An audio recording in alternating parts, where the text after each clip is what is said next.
자, 오늘 우리에게 주시는 하나님의 말씀은 요한복음 4장 1절부터 9절까지 말씀입니다. 요한복음 4장 1절부터 9절. 자, 같이 읽겠습니다.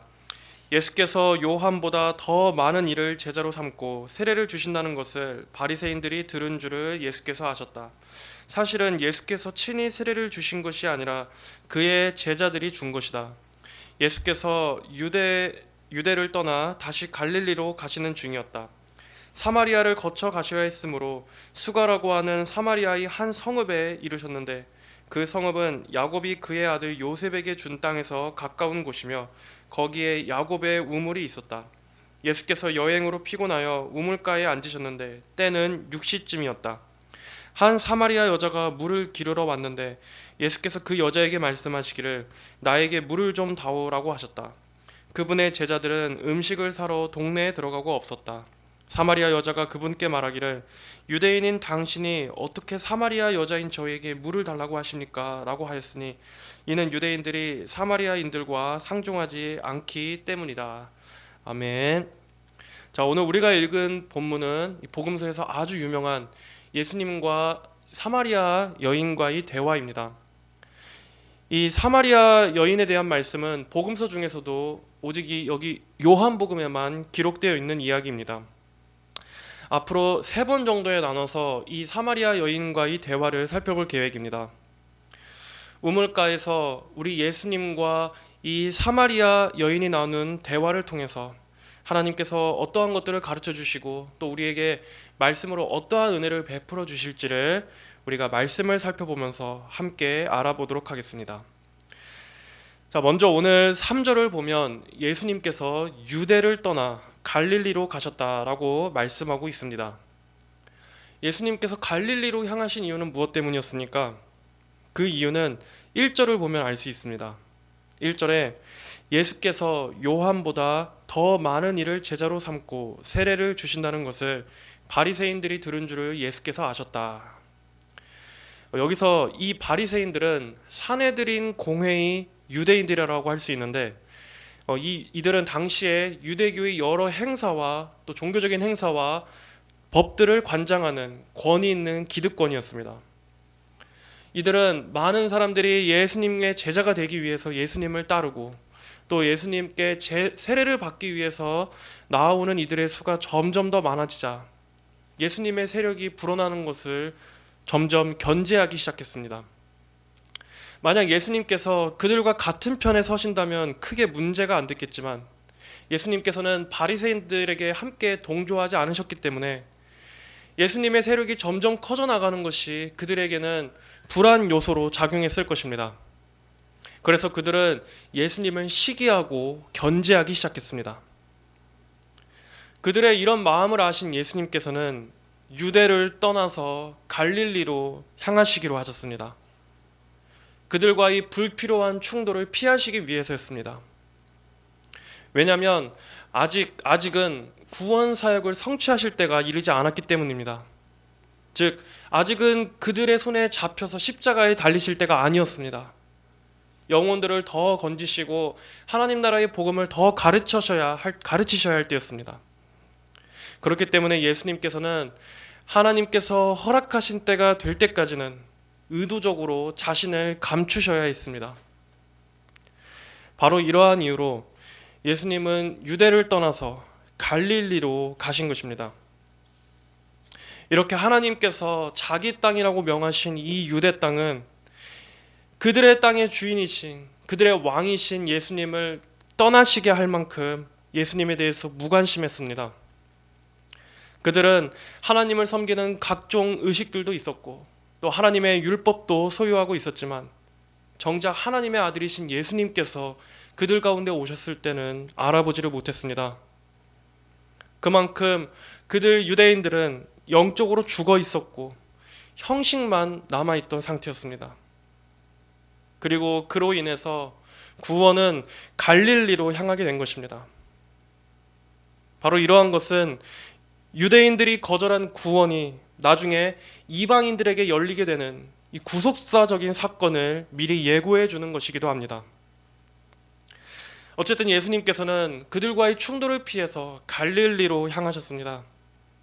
이 갈릴리 지방은 유대의 중심이었던 예루살렘으로부터 멀리 떨어진 곳이었기 때문에 사내들인 공회의 그러한 영향력에서 덜 미치는 곳이었습니다. 그 갈릴리로 가기 위해서는 두 길이 있었습니다. 하나는 멀리 우회해서 가는 길이었고, 또 다른 길은 사마리아라는 지역을 통해서 지나가는 길이었습니다. 그리고 이 사마리아로 지나가는 길은 빠르게 도착할 수 있는 지름길이었습니다. 하지만 그럼에도 유대인들은 사마리아를 통과하는 이 길로 안 가고 오히려 멀리 돌아섰습니다. 왜냐하면 유대인들은 사마리아인들을, 그 사마리아 지역의 사람들을 아주 멸시하고 혐오스럽게 여겼기 때문이었습니다. 유대인들은 이방인들을 개라고 생각했는데 이 사마리아인들을 이방인보다도 더 더럽고 경멸스러운 존재로, 심지어 그들을 잡종이라고 생각할 정도였습니다. 유대인들이 사마리아인들을 이렇게 경멸했던 이유는 역사적인 이유가 있었습니다. 여러분, 솔로몬의 아들 르호보암 왕 때 이스라엘은 남유다와 북이스라엘로 둘로 분열되지 않았습니까? 이때 사마리아는 북이스라엘의 수도였습니다.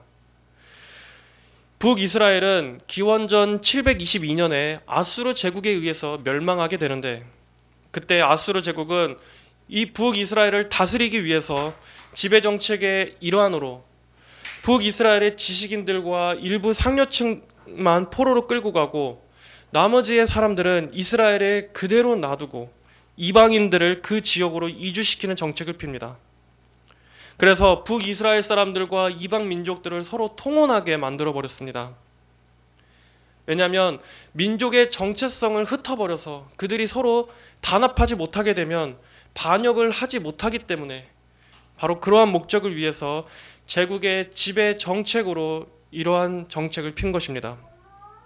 그리고 그러한 과정 속에서 북이스라엘에 남아있던 사람들은 혈통적으로 피가 섞이게 되고 또 이방인들의 여러 종교를 받아들이게 되면서 우상숭배와 종교 혼합주의로 크게 타락하게 되었습니다. 그래서 그 후로 남유다의 유대인들은 사마리아 하면은 아주 잡종이고 타락하고 더러운 혼합주의자들처럼 이방인보다 더 더러운 존재로 여겼던 것입니다. 그래서 유대인들은 사마리아인들과 관계하는 것조차 의식적으로 부정해진다고 생각했습니다. 사마리아라는 이름은 경멸스러운 뉘앙스의 대명사로 알려졌었습니다. 이 유다와 사마리아인들 간의 반감은 우리가 생각하는 것보다 훨씬 더 심각했었습니다. 사마리아인들 역시도 성경의 이 구약의 역사서들, 예를 들면 열왕기서나 또는 사무엘서나 역대서와 같은 이러한 역사서들과 또 시편이나 잠언과 같은 것들은 받아들이기를 거부할 정도였습니다. 왜냐하면 그런 문헌들이 남유다 중심, 이 다윗 왕조 중심으로 기록되어 있었기 때문입니다. 그래서 사마리아인들은 그런 율법을 받아들이지 않고 오직 모세오경만 받아들였다고 합니다. 또한 그들 독자적으로 그리심산에 성전을 세워서, 예루살렘 성전이 아닌 그리심산에 성전을 세워서 그들만의 독자적인 예배를 드렸습니다. 이렇듯 유다와 사마리아인들 사이에는 오랜 시간 동안 계속된 깊은 갈등과 또 서로 간의 혐오가 있었습니다. 바로 이러한 배경 속에서 오늘 본문을 이해해야 합니다. 하지만 예수님께서는 사마리아를 지나가는 길을 피하지 않고 그 길로 가셨습니다. 왜냐하면 거기에 오늘 만나실 한 영혼이 있었기 때문이었습니다. 그곳에도 하나님께서 구원하실 영혼이 있기 때문이었습니다. 유대인들은 그 길이 부정하다고 해서 차라리 멀리 돌아가는 한이 있을지언정 절대로 사마리아로는 지나가지 않았습니다. 하지만 그 누구보다도 거룩하시고 정결하신 예수님께서는 그러한 부정함에 영향받을까봐 몸을 사리시는 분이 아니었습니다. 오히려 예수님은 부정하고 더러운 자를 정결하게 해주시는 분이시지, 유대인들과 같이 그렇게 의식적인 정결함을 생각하면서 정작 그 마음에는 영혼에 대한 사랑이 없고 긍휼이 없고 악독한 그러한 마음과는 우리 예수님은 너무나 먼 마음이셨던 것입니다. 예수님께서는 그 길로 가셔야 했습니다. 사마리아를 거쳐 가셔야 했으므로 여기에는 신적인 필연성이 있는 것입니다. 하나님께서 구원하시기로 예정하신 자를 구원하시려고자 하시는 그런 의도적인 걸음이었던 것입니다. 여러분, 이처럼 사람의 구원은 결코 우연적으로 일어나는 일이 아닙니다. 한 사람이 그저 인생을 살면서 우연히 복음을 듣게 되고 우연히 예수님을 믿게 되고 우연히 구원받게 되는 것이 아닙니다. 만약 우리의 구원이 우연에 의한 것이었다면 우리는 그저 반쯤만 놀라워할 수밖에 없습니다.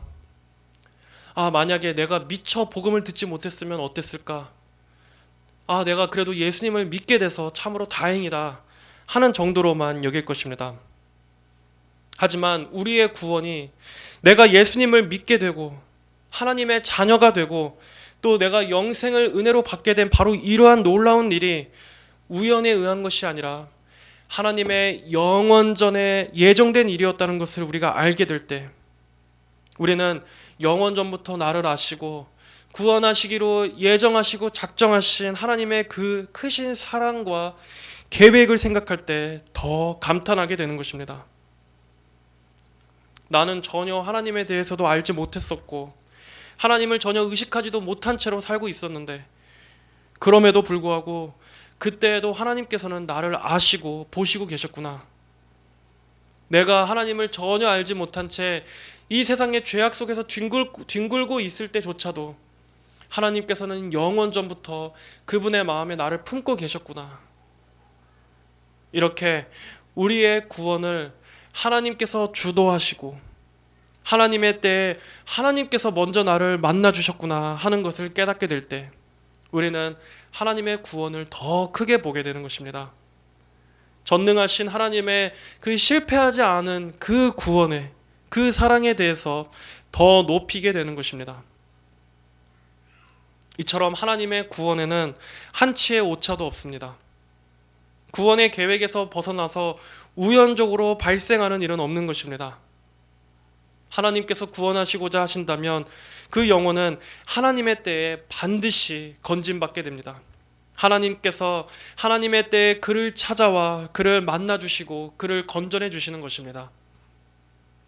사마리아를 거쳐 가셔야 했으므로 이처럼 예수님께서는 하나님께서 택하신 한 영혼을 구원하시기 위해서 사마리아라고 하는 그 모두 다 부정하다고 해서 그 길로 들어서지 않는 그 곳으로 발걸음을 향하셨습니다. 그리고 예수님께서는 사마리아의 수가라고 하는 한 성읍에 이르셨습니다. 6절에 거기에 야곱의 우물이 있었다. 예수께서 여행으로 피곤하여 우물가에 앉으셨는데 때는 6시쯤이었다. 여기서 이 6시라 하는 것은 유대인들의 시간 계산법으로는 한낮, 낮 12시 정오를 말하는 것입니다. 예수님께서는 오랫동안 걸으셨기 때문에 아마 피곤하시고 목이 마르셨던 것으로 보입니다. 하나님이신 그분께서 영혼을 구원하시기 위해서 이러한 수고를 감당하시고 또 그분의 발도 아프셨을 것이고 그분의 목도 마르셨을 것입니다. 이렇게 요한복음은 다른 복음서들보다도 예수님의 신성에 대해서 많이 다루고 있는 책이지만 동시에 이렇게 예수님의 인성에 대해서도 빼놓지 않고 설명하고 있습니다. 이렇게 예수님께서는 완전하신 하나님이시자 완전하신 사람이신 분이었습니다. 그렇기 때문에 우리 사람과 똑같이 예수님께서도 피로를 느끼시고 배고픔과 피곤함과 목마름을 느끼셨습니다. 우리는 예수님께서 성육신 하셔서 우리 인간과 같이 육신의 몸을 입으셨다는 이 사실을 예수님은 하나님이시니까 아무런 고통도 없이 어떤 고생도 없이 어려움도 없이 우리를 쉽게 구속하셨구나라고 절대로 생각해서는 안 됩니다. 예수님께서는 사람을 대표하시기 위해서 죄가 없으신 상태에서 우리 인간과 똑같은 육신의 몸을 입으셨습니다. 그분의 공생의 사역 내내 많은 고생과 고난을 몸소 겪으셨고 마지막에는 죽음의 고통을 육체적으로나 정신적으로나 오롯이 다 받으셨습니다. 가연설 이단자들이 주장하는 것처럼 예수님께서 십자가에 달리셨을 때 그저 아무런 고통 없이 유령 같은 형체만 매달려 있었던 것이 아니라는 것입니다. 예수님께서는 인류 역사상 그 어떤 사람이 당했던 고통보다도 가장 큰 고통을 하나님이신 그분께서 몸으로 겪으셨던 것입니다. 우리는 예수님의 신성과 인성 이 두 가지 모두를 똑같이 중요하게 여겨야 합니다. 그리고 이렇게 예수님의 인성에 관한 것들을 생각할 때 나의 죄를 대속하시기 위해서 나같이 이렇게 흉측하고 더러운 죄인을 대속하시기 위해서 나 대신 십자가에 달리시기 위해서 하나님이신 그분께서 이러한 고난을 겪으셨구나. 인간의 육신의 몸을 입으시고 이렇게 큰 고통을 겪으셨구나 하고 예수님의 낮아지심에 대해서 감사해야 할 것입니다. 그리고 한편으로는 이렇게 인간의 육신의 연약함을 아시는 그분께서 인간이 겪는 모든 고통과 제약을 몸소 겪으신 그 예수님께서는 우리 인간의 이러한 연약함을 결코 무시하시지 않으시고 긍휼히 여겨주시는 분이라는 것도 기억해야 할 것입니다. 그러므로 우리는 우리가 갖고 있는 모든 연약함들, 우리의 모든 필요들, 그러한 것들을 다 예수님께 털어놓고 예수님의 긍휼과 자비에 믿음으로 기댈 수 있는 것입니다. 예수님께서는 고생스러운 여행길로 피곤하셨습니다. 시간은 아주 뜨거운 한낮이었습니다.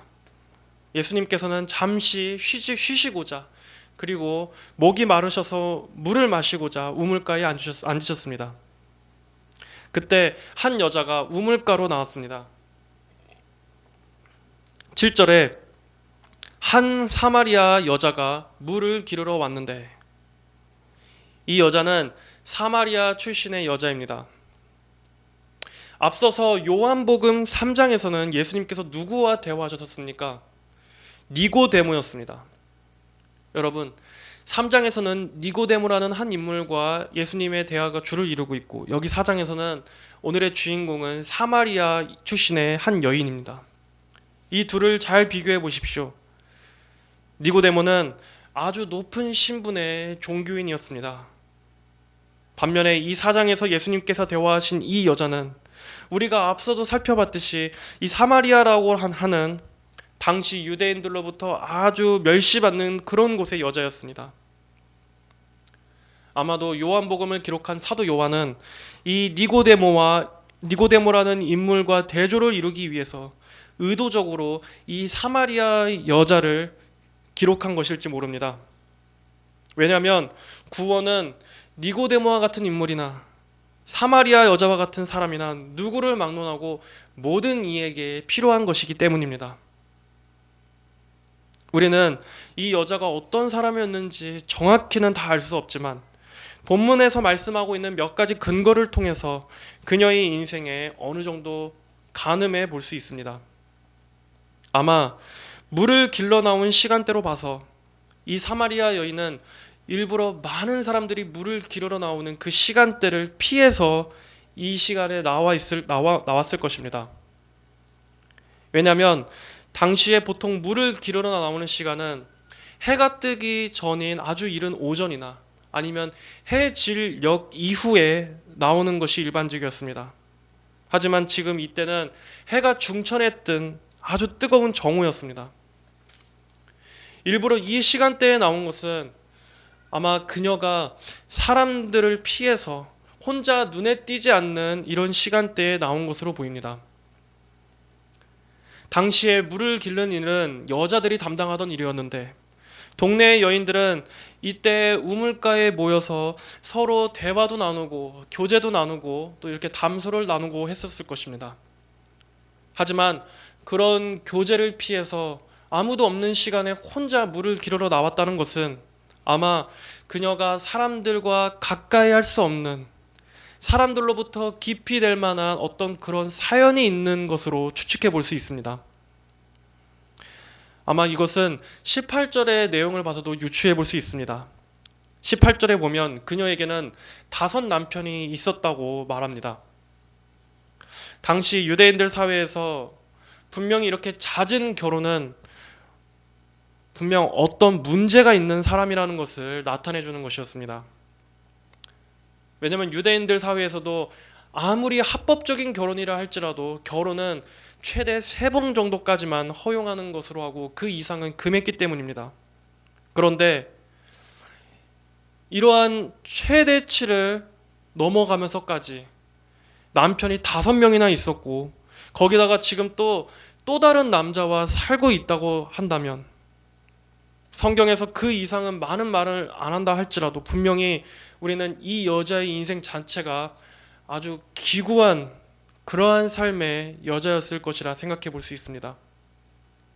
그리고 그것도 남자도 아니고 여자가 그랬더라면 분명히 그 여자는 그 사회에서 큰 경멸과 질타의 대상이 되었을 거라 추측해 볼 수 있습니다. 이렇게 이 여자는 3장에 나온 앞선 니고데모와 비교해 볼 때 사회적인 면으로나 도덕적인 면으로나 당당할 게 없는, 깨끗하지 못하고 부정한 존재였습니다. 이 둘은 얼마나 달랐습니까? 니고데모는 우선 남자였습니다. 그리고 그는 유대인이었습니다. 그리고 사내들인 공회의 회원이었고 그들 사회에서 또한 존경을 받는 지도자였습니다. 그리고 그는 율법을 가르치는 교사였고 하나님에 대한 지식이 있었습니다.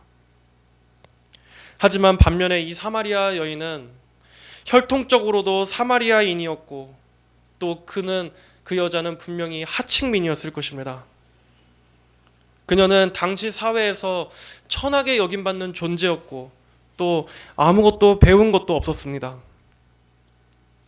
그녀는 도덕적으로도 사람들의 질타를 받던, 그 누구와도 가까이 지내기 어려운 개인적인 흠결도 가진 여인이었습니다. 그리고 하루하루 힘겹게 사람들의 눈을 피해서 몰래 물을 기르러 와야만 했던 그런 힘든 인생을 사는 여인이었습니다.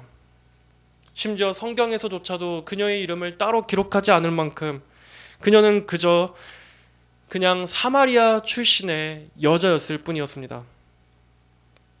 이렇게 이 2 사람은 모든 면에서 완전히 다른 사람이었습니다. 신분에 있어서도 그렇고 또 종교적으로도 하나님을 아는 지식에 있어서도 그랬습니다. 그리고 그들 개인의 인생사에 있어서도 이렇게 완전히 다른 사람이었습니다. 하지만 예수님께서는 이 2 사람 모두를 만나 주셨습니다. 그리고 니고데모와 이 사마리아 여자, 이 둘 모두에게 예수님께서는 가장 필요한 것에 대해서 말씀해 주셨습니다. 그가 어떤 사람이든, 그가 어떠한 삶을 살아왔든, 또 그가 사회적으로 어떠한 신분상에 있는 사람이든, 그가 지위가 높던 아니면 그의 현재 상태가 지금 밑바닥이던 관계없이 예수님께서는 인간의 가장 중요한 가장 필요한 문제를 말씀하셨습니다. 바로 모든 사람에게 공통된 이 영혼의 문제. 예수님께서는 니고데모에게는 거듭남에 관해 말씀하셨던 것처럼, 그리고 이 사마리아 여인에게는 물에 대해 말씀하셨던 것처럼 사람에 있어서 가장 필요하고 가장 절실한 문제를 다루시는 분이십니다. 많은 사람들이 저마다 각자의 상황 속에서 여러 가지 저마다 상황이 있을 것입니다. 많은 여러 가지 문제들이 있을 것입니다. 그러나 복음은 모든 사람에게 있어서 공통적으로 필요한 바로 이 구원의 문제를 다루는 소식입니다. 우리 각 사람의 인생과 상황과 환경은 다 다를지라도 구원에 있어서만큼은 모두가 다 동일한 문제 아래에 있습니다. 어느 누구도 복음과 관련 없는 사람은 한 사람도 없습니다. 누구나 다 하나님 앞에 해결해야 할 죄의 문제가 있고 모든 사람이 다 죽기 때문이며 모든 사람이 하나님 앞에 서야 하기 때문입니다. 그리고 모든 사람은 이 생명이신 하나님을 만나야 하기 때문입니다. 니고데모와 같이 고귀한 신분의 종교인이라 할지라도, 그리고 아무도 기억하지 못하는 이 비천한 사마리아 여인과 같은 사람이라 할지라도 하나님께서 보시기에는 모든 영혼이 다 존귀하고 귀한 것입니다. 모든 이들에게 다 구원이 필요한 것입니다. 그렇기 때문에 어떤 사람은 예수님을 만나야 하고 또 어떤 사람에게는 예수님이 필요 없고 누구는 예수님을 만나지 않아도 되는 사람이란 없는 것입니다. 모두에게 다 복음이 전해져야 합니다. 모두에게 다 그리스도를 만나야 하는 것입니다. 돈이 많은 부자든 또 가난한 사람이든 모든 사람은 예수님의 보혈로 죄가 씻겨져야만 합니다. 그리스도의 십자가가 필요하지 않은 사람은 아무도 없는 것입니다. 여기서 우리는 교회 안에서 우리의 신학과 신앙이 화석화가 되는 것을 경계해야 하는 것입니다. 밖에서는 수많은 사람들이 영혼의 갈증으로 인해서 목말라 죽어가고 있는데 그런 것에는 무관심하면서 우리가 영혼의 구원을 위해서는 아무런 기도도 안 하고 전도도 하지 않으면서 우리들끼리만 모여서 신학이 어쩌저쩌고 서로 싸우고 논쟁하고 하는 그러한 것도 또 하나의 종교적 자기의라는 것을 우리는 정직히 알아야 합니다. 그러한 태도는 유대인들이 사마리아라는 지역을 피해 돌아가는 것과 별 차이가 없는 태도입니다. 유대인들은 자신들의 신앙의 순수성을 지키기 위해서 그러한 부정함과는 멀리한다고 했지만 그것은 그냥 위선이었습니다. 종교적인 교만이었습니다. 과연 하나님께서 그것을 기뻐하셨겠습니까? 복음은 지성적인 사람에게들 뿐만 아니라 무식한 사람에게도 전해져야 합니다. 교회는 똑똑한 사람, 돈 많은 사람, 사회적으로 어느 신분, 어느 정도 지위를 갖춘 사람뿐만 아니라 가난하고 무지한 사람들도 올 수 있어야 하는 곳이어야 합니다. 지금 누구라도 정말 힘들고 그가 하나님을 간절히 필요로 하는 사람이라면 누구에게도 이 복음의 문이 열려 있어야 합니다. 그 영혼의 갈급함을 느끼고 삶의 고통 가운데 있는, 어둠 가운데 있는 사람이라면 누구라도 예수님께 나아올 수 있도록 교회가 그러한 곳이 되어져야 합니다. 예수님께서는 니고데모에게도 그리고 사마리아 여인에게도 차별 없이 그 둘 모두에게 가장 절실한 필요에 대해 말씀해 주셨습니다. 예수님은 사람을 외모로 평가하지 않으셨습니다. 예수님은 영혼을 찾아가셨습니다.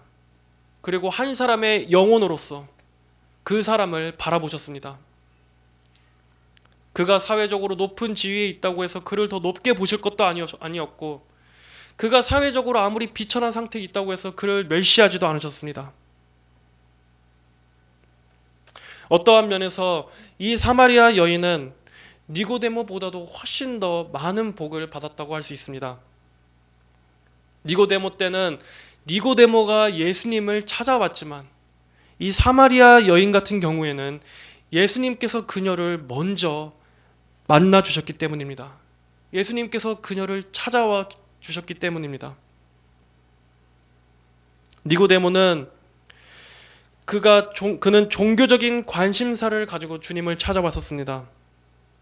하지만 이 사마리아 여인은 어떤 사람이었습니까? 그는 단 한 번도 예수님에 대해 생각해 본 적이 없던 사람이었습니다. 예수님을 찾아올 여유조차 없던 사람이었습니다. 그녀의 관심사란 오직 하루하루 먹고 사는 문제였고 또 5번이나 남편을 바꿔도 여전히 그 삶에 만족이 없었던 그런 인생이었습니다. 인생 전체에 어떠한 소망도 즐거움도 없던 그런 삶이었습니다. 하지만 그럼에도 예수님께서는 그 사마리아라는 지역에 있는 그 기구한 한 영혼을 구원하시기 위해서 먼저 그녀를 찾아와 기다리고 계셨던 것입니다. 이처럼 한 사람의 구원에는 하나님의 오묘한 구원의 섭리가 있습니다. 우리가 하나님께 나올 수 있었던 것은 하나님께서 먼저 우리를 불러주셨기 때문입니다. 우리 생각에는 내가 하나님께 나온 것으로 생각하고 또 내가 믿기로 결단한 것처럼 생각되지만 그렇지 않습니다. 하나님께서 우리에게 먼저 우리의 인생에 찾아와 주셨기 때문에 내가 주님께로 이끌리게 된 것입니다. 분명히 이 여자는 일반적인 삶과는 달랐지만 그럼에도 우리는 특별히 이 사마리아 여인이라고 해서 더 가련하게 생각하거나 그럴 필요는 없습니다.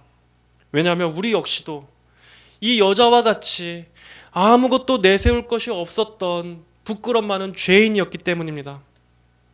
우리 역시도 예수님께서 만나 주셔야만 했던, 예수님께서 먼저 와주셔야만 했던 비참한 존재에 불과했던 자들이었습니다.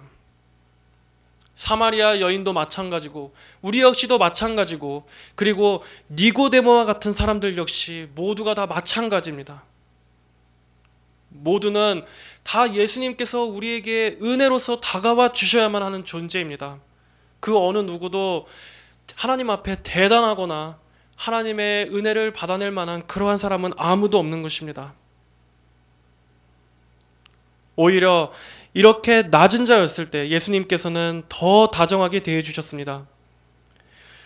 예수님께서 니고데모를 대하셨을 때는 어떠한 부분에서는 아주 민망할 정도로 냉정하게 대하신 부분도 있었습니다. 하지만 이 사마리아 여인에게는 오히려 예수님께서는 그러한 모습을 보이시지 않습니다. 그녀에 대해서 다정하게 대해주시고 또 그녀와 인격적으로 대화하시고 그녀에게 먼저 손을 내미셨습니다.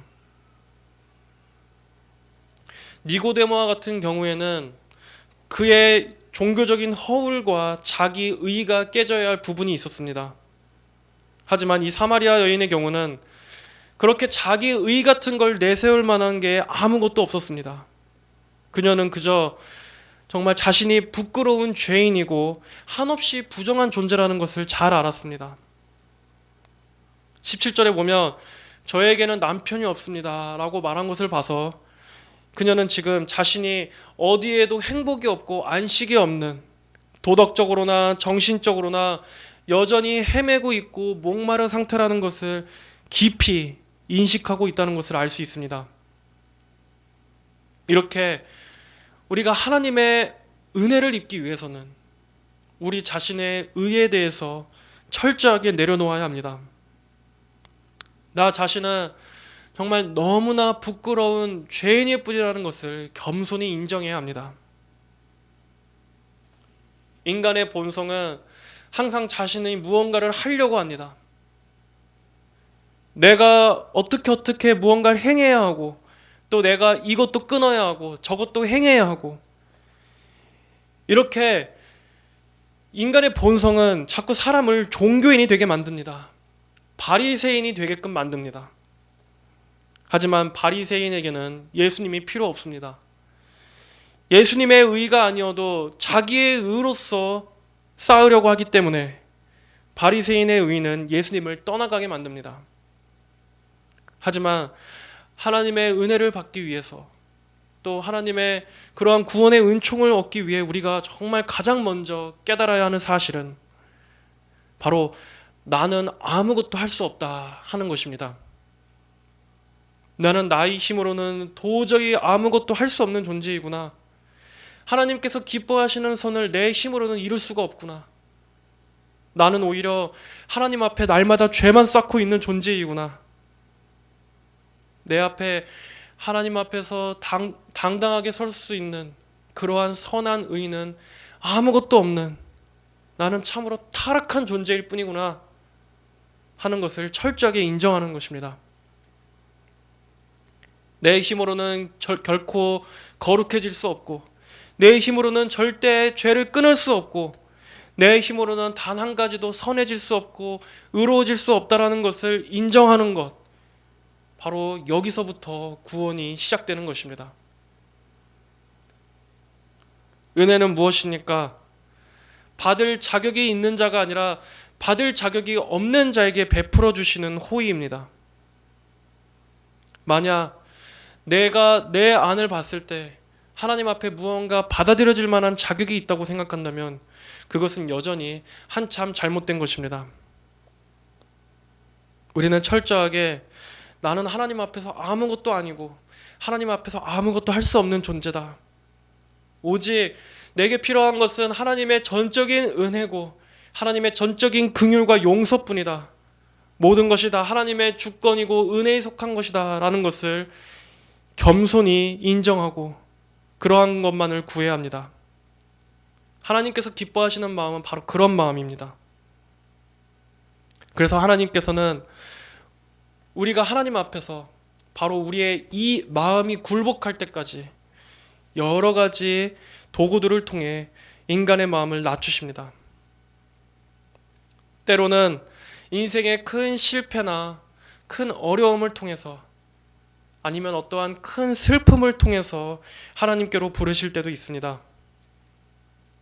만약 삶의 여러 가지 어려움들을 통해서 나 자신의 죄를 깨닫게 된다면 그것은 오히려 영적으로는 유익한 일입니다. 어떠한 고통들은 그 일을 통해서 우리의 마음을 겸손하게 만드는 일들이 있습니다. 그동안 내가 신뢰하고 자신만만해 하던 것들이 여지없이 깨트려지는 일들이 있습니다. 그럴 때 우리는 내가 정말 아무것도 아니었구나. 내 인생을 내가 스스로 주인 되는 것이 아니라 정말 나조차도 어찌할 수 없는 어떠한 그러한 존재가 있구나 하는 것을 겸손히 인정하게 됩니다. 그리고 사람은 그럴 때 진정으로 마음이 낮아지고 그 마음이 하나님께로 향하게 됩니다.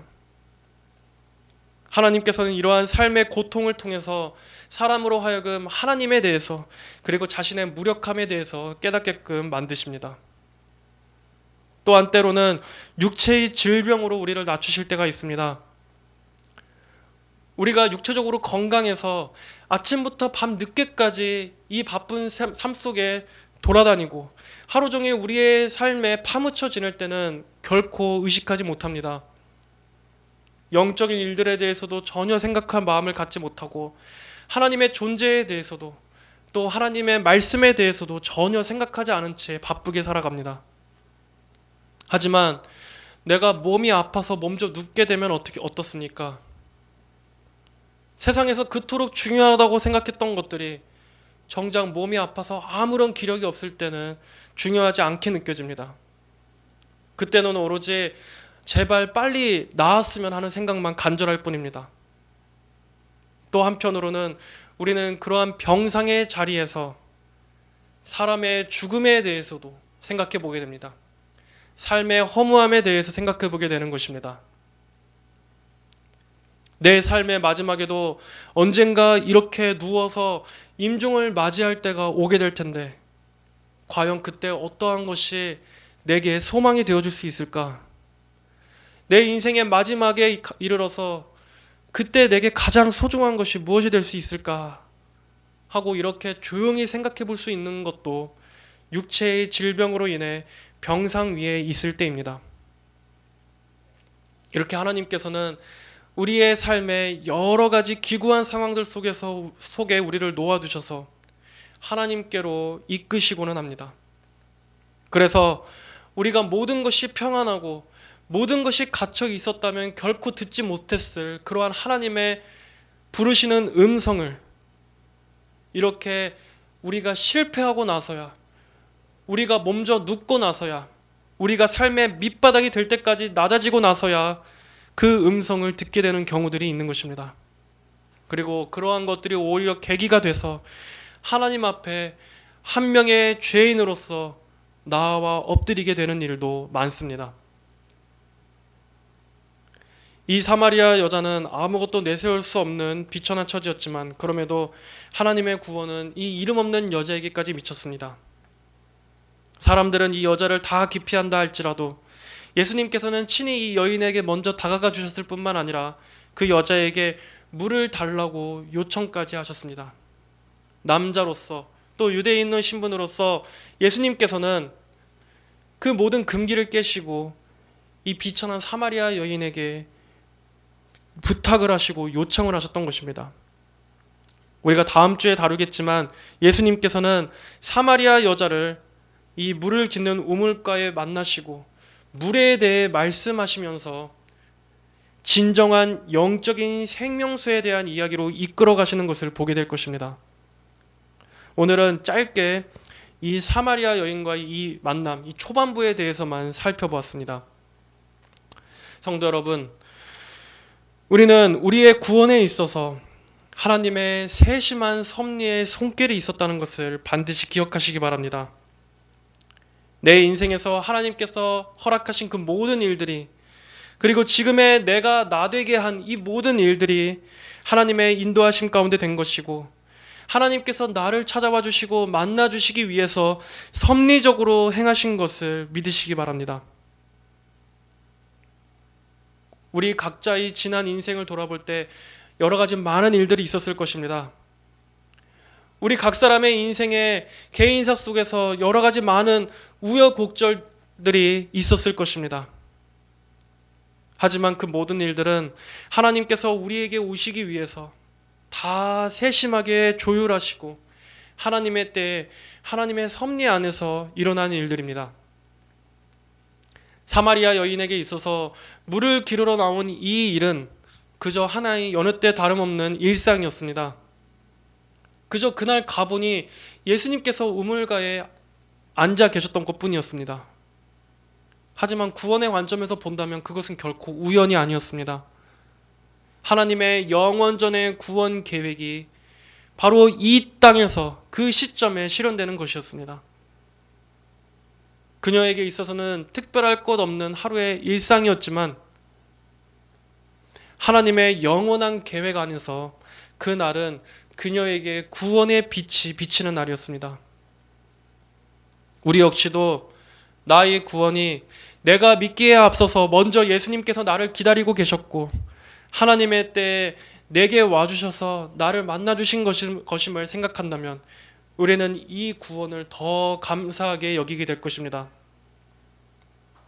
하나님께서 나를 만나주시기 위해 내게 그때 그 일을 허락하시고 나를 그렇게 인도해 주셨던 거구나.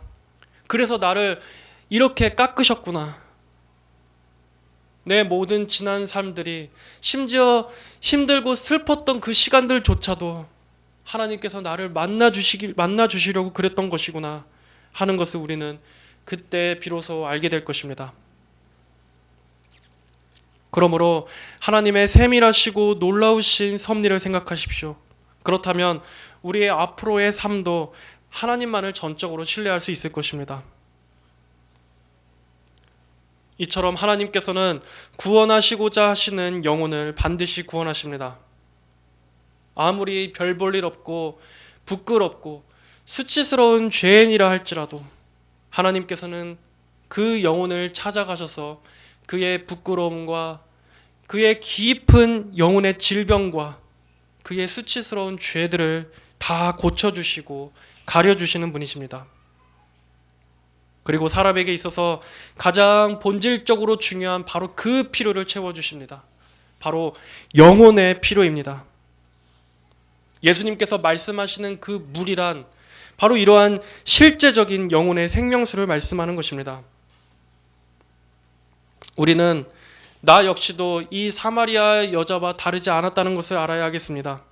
그리고 또 우리 주변에 누군가 이러한 사마리아 여인과 같은 이가 있다면 그러한 사람들에게도 이 생명의 복음, 구원의 복음, 이 변화의 복음이 전달될 수 있기를 기도해야 할 것입니다. 유대인들이 기피했던 이 사마리아에도 바로 여기에도 하나님의 구원이 있었던 것처럼 소망 없고 부정한 이 사마리아 같은 이 세상 가운데 여전히 이 세상에 남아있는 하나님의 그 한 영혼이 오늘도 구원받을 수 있도록 우리는 함께 기도하고 복음을 전해야 할 것입니다. 사마리아 여인에게 예수님께서 먼저 찾아가 만나 주셨던 것처럼 예수님께서는 이렇게 각 사람에게 만나 주실 때가 있습니다. 하나님의 말씀을 들려주심을 통해서 그리고 또 여러 삶의 상황들을 통해서 예수님은 한 영혼을 부르십니다. 여러분, 인간은 결코 자기의 힘으로 자기 삶의 어둠 속에서 헤어나올 수 없습니다. 머리 위에 드리워진 그 저주에서 벗어나올 수 없습니다. 사람은 그 어둠과 절망과 비참함에서 벗어나올 수 있는 길은 오직 한 가지뿐입니다. 바로 예수님께서 나의 삶에 오시는 것입니다. 아무리 사마리아 여인과 같은 삶이라 할지라도 예수님께서 그 영혼에 오신다면 그때는 그 인생에 빛이 비치게 되는 것입니다. 비로소 영혼의 생명수를 얻게 됩니다. 그리고 그의 인생에 진정한 생명이 도는 것입니다. 그러므로 절망 가운데, 어둠 가운데 신음하고 있는 영혼들이 있다면 그리스도 안에서 소망을 가지시기 바랍니다. 여러분의 그 인생에 예수 그리스도를 모셔드리기 바랍니다. 여러분의 영혼 깊이 이 예수님께서 주시는 그 영혼이 목마르지 않는 생명수를 받아 마시기를 바랍니다. 오늘 이 말씀을 듣는 모든 분들에게 바로 이러한 큰 구원의 은혜와 또 예수님과의 깊은 만남이 있으시기를 주님의 이름으로 축복하겠습니다. 축복합니다. 다 함께 기도하겠습니다. 거룩하신 하나님 아버지 감사합니다. 오늘 이 사마리아 여인과 또 예수님과의 대화를 우리가 전반부를 살펴보았습니다. 하나님, 이 많은 이들이 멸시하고 또 관심조차 갖지 않은 이 비천한 한 여인의 인생에 예수님께서 그 여인에게 먼저 다가가시고 그에게 구원의 일을 베푸신 이 놀라운 일들에 대해 살펴보았습니다. 아버지, 이처럼 우리의 모든 삶의 과정 가운데 우리가 하나님께로 부름받게 된 것은 영원 전부터 계획하신 하나님의 그 구원의 예정 가운데 나온 것임을 우리가 바라봅니다. 아버지, 우리에게 이렇게 놀라운 은혜를 선물로 주셔서 감사합니다.